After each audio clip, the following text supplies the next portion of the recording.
the most anticipated tabletop role-playing game for 2025, at least according to EN World, has been calculated. Let's see what it is. What was your vote for most anticipated tabletop role-playing game of 2025, and why isn't it my game? It's about 9 o'clock here in the morning. At Site B, it is I, the voice in the wilderness. That is the OGGM. Let us get the envelopes and see what the winner is. Steve the cat is joining us. No, he's not. Okay, here we go. Now remember, this is just one group. Other people might say, oh, no, we did a thing on our thing, and it was that. So at number 10, we have Starfinder 2nd Edition from Peugeot. Anticipated. I don't know. Starfire 1st Edition was fine. It was perfect. I don't think they needed to change it, but okay. Number 2 is the 2nd edition of Alien the Role-Playing Game, which expands upon the initial Alien the Role-Playing Game, adding into it the new lore from Romulus and some of the other stuff. I don't know if it includes the Alien versus Predator stuff because they still haven't agreed whether that's in-universe or not. Or what about the Predator versus Terminator, or Batman versus Alien, or Superman versus Alien, or all the other times, Scooby-Doo versus the Predator. So, but yes, this is the continuation of the Alien role-playing game owned by Free League. They've added new stuff. 13th Age 2nd Edition comes in at number 8. 13th Age was one of the few games that came out way back in the 4th Edition eras that was sort of allowed to use 4th Edition. It did 4th Edition better than 4th Edition and had a really unique take on the icon/gods, which was very refreshing. I've tried to integrate that idea a couple of times. It's never worked, but it's still a good idea. So this is a new edition. So, so far it's nothing new. It's just anticipated remakes, revisits, 2nd edition. Starfinder 2nd edition, not really new.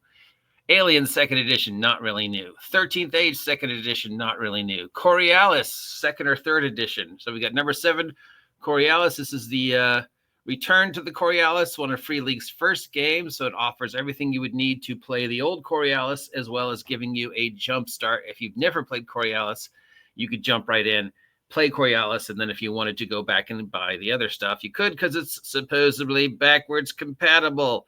That comes in number 7. So again, a 2nd edition. Dolim Wood from Necrotic Gnome. Dolim Word is a fantasy adventure game set in a lavishly detailed world inspired by fairy tales and eerie folklore of the British Isles. Like traditional fairy tales, Dolim Word blends dark and whimsical to the wondrous and weird. This is a number 6. It was announced last year. It came out as number 5. It never came out last year, so now it's been moved to this year. It does seem to be like at least a new game, even if it's an old, tried and true genre, fantasy based upon Britain. Yeah, but whatever. Okay, and it's not 5e, I don't think. So cool. Number 5 is Terry Pratchett's Discworld Adventures in Mulkpar from Modiphius. This should be coming out in 2025. And it is everything you've ever wanted to know about playing in Discworld. Not that I have ever heard anyone ever say they wanted to role play in Discworld, but I guess enough people did to bring it at number 5. So congratulations. I assume there's a lot of people out there who wanted to play in this world. I believe it's going to be the Modiphius 2D20 system or some version of it. I don't know how much or how little interaction with it Terry Pratchett has, but whatever. I wish him all the luck. At number 4, Draw Steel, which may or may not be coming out at 2025. It is the next most powerful version of 5e, where your character starts as a superhero already at first level. So Draw Steel is what the MCDM RPG eventually became. Some people are really excited about this. Some people are still calling it a scam. We know that at least there's a basic version of Draw Steel available.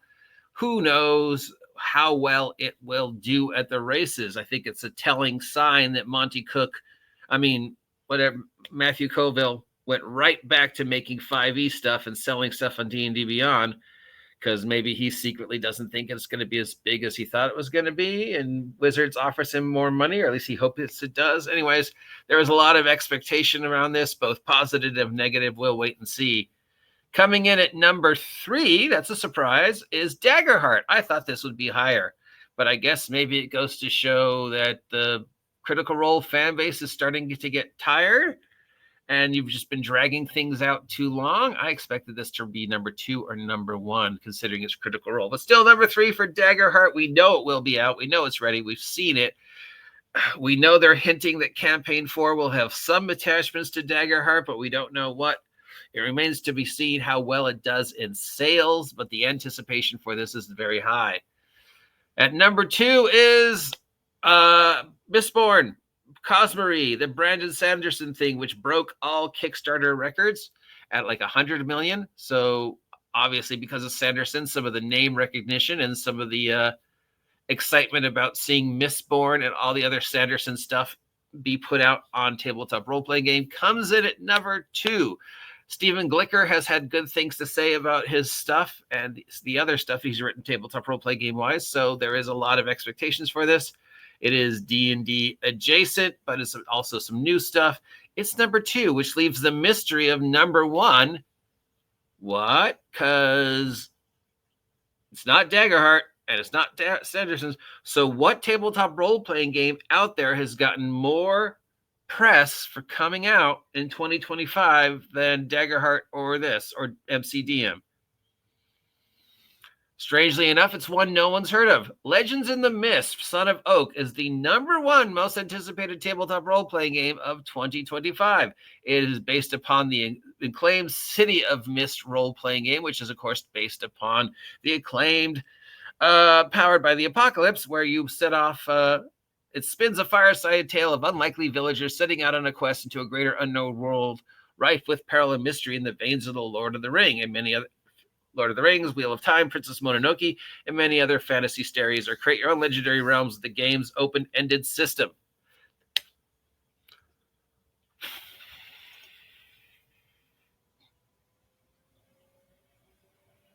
It's Kickstarter made 855,686 with 8,156. So it didn't even break the $1 million. 800,000 is still, 900,000 basically is still nothing to sneeze at, but it didn't break the $1 million club. It's only got 8,156 backers, and yet this is the most anticipated tabletop role-playing game, according to these guys. Who voted for this? I don't even think I heard about this until this just now. Does anybody remember any hype for this game? I don't. Do you? I mean, did I just miss it? I don't remember any conversations it coming up with. I don't remember anybody making any videos about how they're excited about this or how they're dreading this.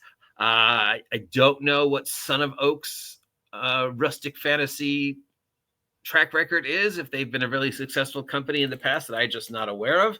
I'm aware of City of the Mist, and I'm aware of the system it's based on, and the system that's but basically it's just a heroic journey, D&D. You leave the village to go adventure. How does the adventure change you? Then you come back, right? So it's a brand new take on the classic heroic journey Hobbit type fantasy. And this is number 1. I'm surprised. I don't know what to expect. I wish them all the luck in the world. I hope it sells. Again, if anybody was excited about this, please let me know, because I never heard about it. Last year's most anticipated tabletop role-playing game was Shadow of the Weird Wizard, which I think came out. The year before that, it was Pendragon, which is finally out maybe. 2022, of course, Blade Runner was the most anticipated tabletop role-playing game. We know how well that did. 2021 was Twilight 2000. 2020 was Dune from Modiphius. So the last 4 years has been Modiphius, Free League, Chaosium, and now Son of Oak. But I don't see any 5e. Yes, right, you don't see any 5e on there. Again, this is just EN Worlds. I'm sure other companies will present different lists. The big surprise is Legend of the Mist. All right, I'll be watching you, Legend of the Mist, to see what comes out of it. That's our most anticipated tabletop role-playing game of 2025, according to these guys. My most anticipated tabletop role-playing game, of course, is Ashes Without Number, because it's, Crawford and everything he's done is just amazing. Worlds Without Number, Stars Without Number, Cities Without Numbers, and now Ashes Without Number. I guess what's next is supers without number, powers without numbers. Can you imagine if he did a superhero role-playing game? Wowzers. Anyways, that's it. Surprise. Congratulations. Until next time, I'm the OG Jim. Hopefully you appreciate this. If you do, you let me know. If you didn't appreciate it, well, don't worry. We don't have to do it again for another year. See ya.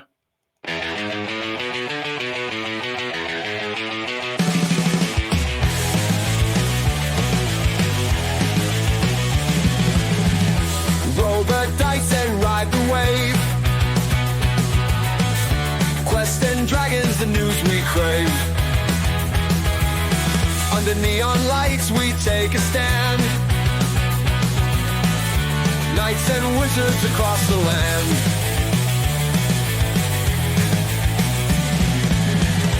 Monsters lurking